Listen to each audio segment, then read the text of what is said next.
Gold, trusted gold buyers. మీరు తాకట్టు పెట్టిన బంగారాన్ని విడిపించి ఈ రోజు ఉన్న మార్కెట్ ధరకు కొనబడను.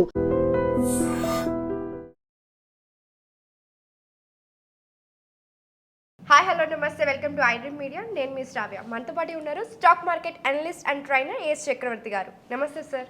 నమస్తే శ్రావ్య మేడం గారు. ఎలా ఉన్నారు? ఫైన్ మేడం గారు.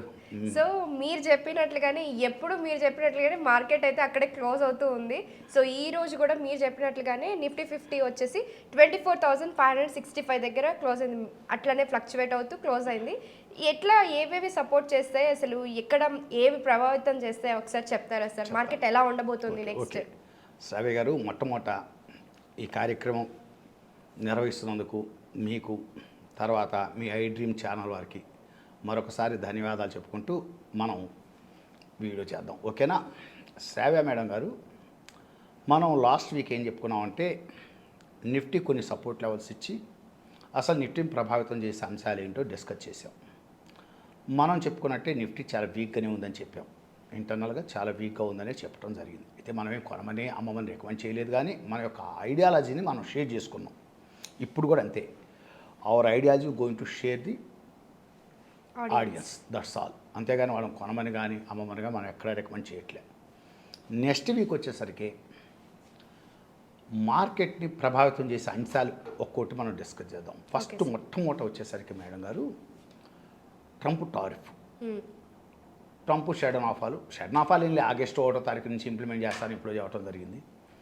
మీరు ఏమి డిస్కషన్స్కి కరెక్ట్గా రాకపోతే August 1st onwards we are going to implement the tariffs అని చెప్పడం జరిగింది. 25% టారిఫ్ చేయడం జరిగింది. ఇప్పుడు అసలు 25% టారిఫ్ వేయటం కాదు, పెనాల్టీస్ వేస్తానని చెప్తున్నాను. అది కూడా ఒకటి, అది చాలా పెద్దది. ఆ పెనాల్టీస్ అనేది ఏ రేంజ్లో ఉంటాయి అనేది ఎక్స్పెక్ట్ చేయలేకపోతున్నాం. అసలు మిగతా దేశాలకి వేయలేదు కదా సార్, మనకే ఎందుకు పెనాల్టీ వేస్తున్నారు? ఇక్కడ సంథింగ్ రాంగ్ ఏదో జరిగింది. అంటే మన ఇంకా భారత పాజిటివ్గా ఉంటారు అనుకున్నాం మనం. లేదు, అక్కడ జరిగింది ఏంటంటే మనం లోతుగా కొన్ని విషయాలు డిస్కస్ చేయలేము మేడం గారు. మీడియా ముఖంగా మనం డిస్కస్ చేయలేము. మోడీ వైఖరికి ట్రంప్ వైఖరికి మధ్య కొంత జరిగినాయి. అది లోతుగా మనం డిస్కస్ చేయటం కరెక్ట్ కాదులే, కానీ మనకి స్టాక్ మార్కెట్కి ఎంత మనం స్టాక్ మార్కెట్ గురించి డిస్కస్ చేస్తున్నాం. నా ఉద్దేశం ఏంటంటే ట్రంప్ కొంత ఎగనెస్ట్గానే ఉన్నాడు ఇండియా నాయకత్వం మీద, ఇండియా మీద, నో డౌట్. సో అందువల్ల పెనాల్టీస్ ఇంపోజ్ చేస్తానంటున్నాడు. ఇప్పుడు టారిఫ్ 25% కాదు, additional penalties are going to import. అవి చాలా ప్రమాదకరంగా ఉంటాయని చెప్తున్నాడు.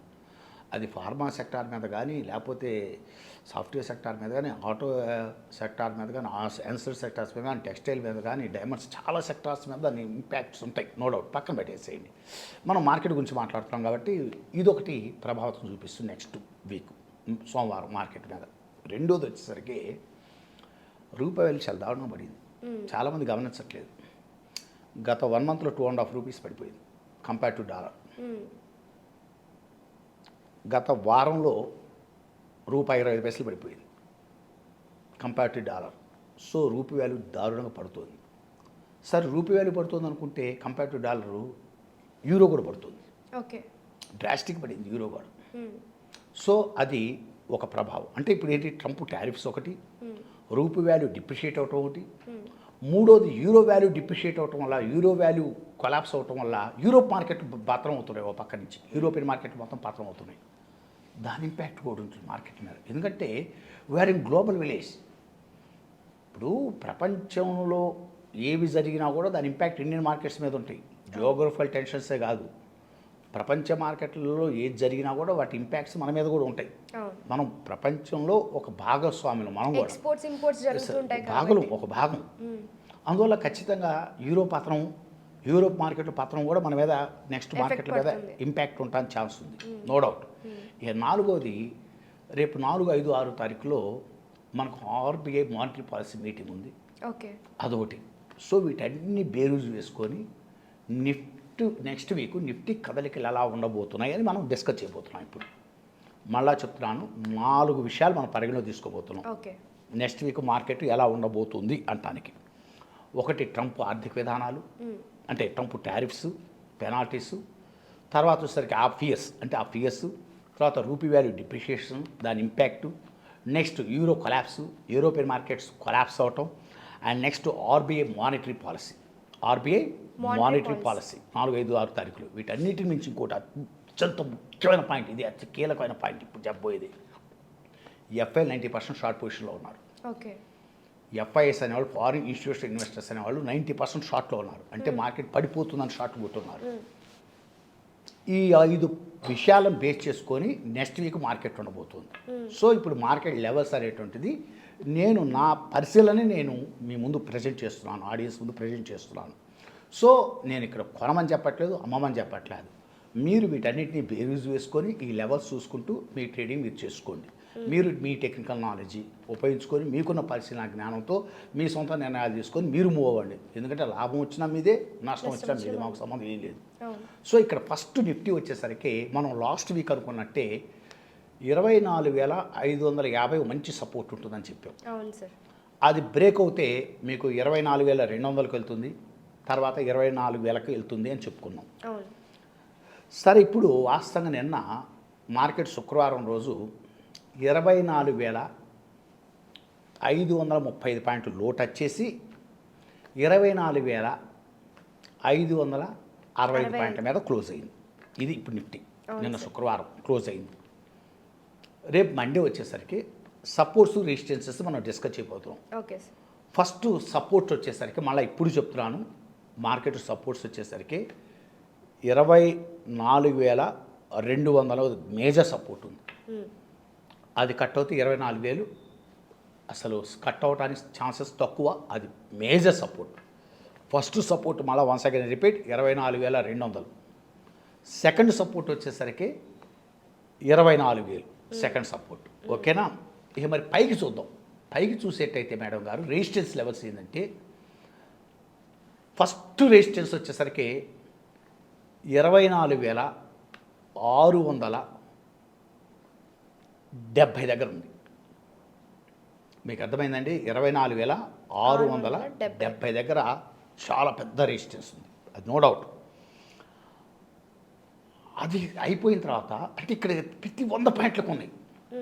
అతి మేజర్ రెసిస్టెన్స్ వచ్చేసరికి ఇంకా చెప్పాలంటే 24,670 కన్నా కూడా 24,760 ఇంకా పెద్ద సపోర్ట్ రెసిస్టెన్స్. 24,760 అనేది చాలా చాలా క్రూషియల్ రెసిస్టెన్స్. 760 అనేది అది క్రాస్ అవుతే 24,860 ఇంకో రెసిస్టెన్స్ ఉంది. మనం 2 రెసిస్టెన్స్ తీసుకుందాం ముందు, ఫస్ట్ సెకండ్ అతి ముఖ్యమైనది తీసుకుందాం. ఫస్ట్ది వచ్చేసరికి 24,760 సపోర్ట్ తీసుకుందాం. రెండో సపోర్ట్ తీసుకునేసరికి 24,870 రెసిస్టెన్స్ తీసుకుందాం. 2 రెసిస్టెన్స్లు తీసుకుందాం. క్లియర్? పవర్. మూడో రెసిస్టెన్స్ అతి ముఖ్యమైన రెసిస్టెన్స్ 25,025 అనేది మేజర్ రెసిస్టెన్స్. దానిపైన క్లోజ్ అవున సేపు మార్కెట్ లాంగ్ వెళ్ళకూడదు. ఒకవేళ అది పైన క్లోజ్ అయినా కూడా 25,250ని బ్రేక్అవుట్ చేస్తూ ఒక లాంగ్ క్యాండిల్ గ్యాప్ అప్ పడకుండా షార్ట్ టర్మ్లో ఇన్వెస్టర్స్ ఎట్టి పరిస్థితుల్లో మార్కెట్లో ఎంటర్ అవ్వకూడదు. It's my strong ideology, my strong ideology. ఫ్రాంక్గా చెప్తాను, మళ్ళీ ఇంకొకసారి చెప్తాను మేడం గారు. చెప్పండి సార్. రెసిస్టెన్స్ 1 అతి ఫస్ట్ రెసిస్టెన్స్ వచ్చేసరికి 24,760. రెండో రెసిస్టెన్స్ వచ్చేసరికి 24,870. మూడో రెసిస్టెన్స్ వచ్చేసరికి 25,025. అక్కడ ఆగిపోవాలి మార్కెట్, అక్కడ ఆగాలి. అక్కడ ఫోర్స్గా పైకి లేస్తే, ఒక లాంగ్ క్యాండిల్ వేసుకొని పైకి లేస్తే 25,250 దగ్గర ఎట్టి పరిస్థితులు ఆగిపోతుంది. అక్కడ పైన స్టెబిలైజ్ అవ్వాలి. 25,250 పైన స్టెబిలైజ్ అయ్యి అక్కడ గ్యాప్ అప్ కానీ లాంగ్ క్యాండిల్ కానీ చేసుకుంటేనే షార్ట్ టర్మ్ ఇన్వెస్టర్స్ మీరు పొజిషన్ తీసుకోండి. అంటే ఒక 2 సంవత్సరాలు హోల్డ్ చేయాలనో, 1 సంవత్సరం, 2 సంవత్సరాలు, 3 సంవత్సరాలు హోల్డ్ చేయాలనుకునేటువంటి వాళ్ళు ఎవరైనా సరే మార్కెట్ మళ్ళీ వన్స్ అగైన్ రిపీట్ 25,250 పైన గ్యాప్ అప్ అవ్వనంతసేపు, లాంగ్ క్యాండిల్ పడినంతసేపు మార్కెట్లోకి ఎంటర్ అవ్వటం అనేది ఐఎమ్ నాట్ సజెస్టింగ్. అంటే నేను రికమెండ్ చేయట్లా, కొనమని చెప్పట్లా, అమ్మని చెప్పట్లా. నా ఒపీనియన్ అయితే అది ప్రమాదకరమైంది. ఇది నా ఒపీనియన్. నెక్స్ట్ వీక్ మార్కెట్ల గురించి నాకున్న అవగాహన ఇది. ఓకేనా? సో ప్రభావితం చేసే అంశాలు చెప్పాను, మళ్ళీ ఒకసారి రిపీట్ చేస్తున్నాను. ఒకటి Trump tariffs and penalties fears, 2 rupee value depreciation, 3 euro collapse and euro markets collapse. Okay, 4 వచ్చేసరికి మీకు వచ్చేసరికి ఐ మీన్ 90% ఎఫ్ఐఎస్ షార్ట్లో ఉన్నారు. అవును. అదొకటి చాలా ఇంకోటి అతి ముఖ్యమైనది ఇంకోటి ఆర్బీఐ మానిటరీ పాలసీ. అయితే ఇక్కడ ఒక చిన్న లాజిక్ ఒకటి ఉంది ఏంటంటే it's very very important point చివరిలో చెప్తున్నాను. ఎఫ్ఐ 90% షార్ట్లో ఉన్నారు. ఒకవేళ మన పంటర్స్ కనుక మార్కెట్లో ఆపరేటర్స్ కనుక ఎఫ్ఐని పరిగెత్తించాలి అంటే ఏ చిన్న గుడ్ న్యూస్ వచ్చినా స్ట్రైట్ అవే 300 చెప్తారు మార్కెట్. ఎందుకంటే 90% షార్ట్లో ఉన్నారు. ఒక్కసారి కనుక 20,025 క్రాస్ అయిందంటే 25,025 క్రాస్ అయ్యి అక్కడ స్టెబిలైజ్ అయిందంటే 25,250 కూడా ఫోర్స్గా లేచిందంటే గుద్దుకొని 26,000కి వెళ్ళిపోతుంది. ఎందుకంటే అంత షార్ట్లో ఉన్నారు ఎఫ్ఐలు. ఇదొకటి బాగా షార్ట్లో ఉన్న వాళ్ళు అదొకటి గమనించుకోండి. ఈ లెవెల్స్ బాగా జ్ఞాపకం పెట్టుకోండి. మళ్ళీ వన్సారి రిపీట్ 25,025 క్రాస్ అయ్యి ఎఫ్ఐస్ స్టార్ట్ అవుతుంటుంది. ఫియర్ స్టార్ట్ అవుతుంది. 90% షార్ట్లో ఫియర్ స్టార్ట్ అవుతుంటుంది. అక్కడి నుంచి 25,250 క్రాస్ అయ్యి గ్యాప్ అప్ అవుతుంది. లాంగ్ క్యాండిల్ పడుతుంది. షార్ట్ కవరింగ్ స్టార్ట్ అవుతాడు. ఆ ఊపులో షార్ట్ కవరింగ్ స్టార్ట్ అయిందంటే నీకు 26,000 టచ్ చేసిన ఆశ్చర్యపోవాల్సిన పల్ల మార్కెట్. ఓకే. అందువల్ల ఒళ్ళు దగ్గర పెట్టుకోవాలి. షార్ట్ కొట్టేవాళ్ళు కూడా ఈ లెవెల్ చూస్తూనే వెళ్ళాలి. ఇది ఓవరాల్గా my strong ideology on Nifty levels next week. Okay, clear. ఏది ఏమైనా సరే మార్కెట్లో అప్రమత్తంగానే ఉండమని చెబుతున్నాను. ఫైనల్గా మటుకు చాలా చాలా అప్రమత్తంగా ఉండాలి. 25,025 దాటంతసేపు మార్కెట్ చాలా చాలా అప్రమత్తంగా ఉండాలి. Clear cut ideology. Okay, thank you madam గారు. Given this opportunity. Thank you so much. Thank you.